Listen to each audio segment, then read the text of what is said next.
नमस्कार. मी अन्नपूर्णा. माझ्या चॅनलमध्ये तुम्हा सर्वांचं स्वागत आहे. आपण आज कोरफडीचं तेल बनवतोय. कोरफड घ्यायची, ही आपल्या बागेतलीच कोरफड आहे.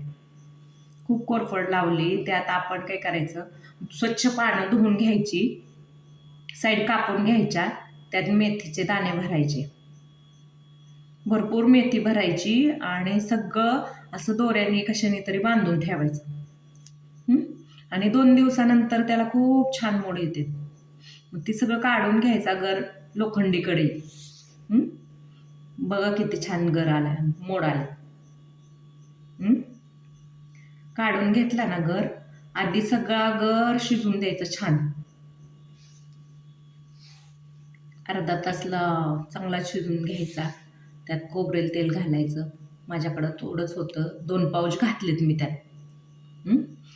नंतर त्यात बऱ्यापैकी कोरफडीचा गर शिजत आला ना,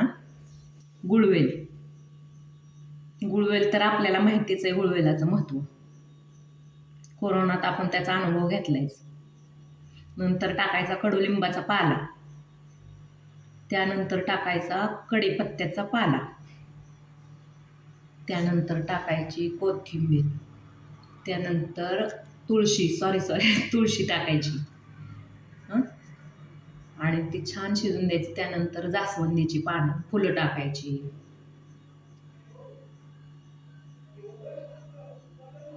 कमी गॅसवर छान शिजून द्यायचं.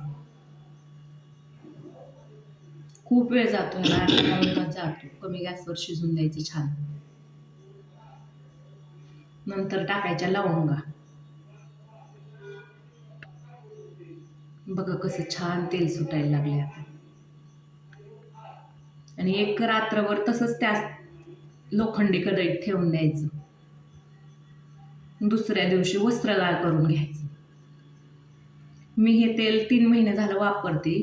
मी माझ्या मुलीसाठी बनवलं होतं. तिचं बाहेर असल्यामुळं हेअरफॉल खूप होत होता.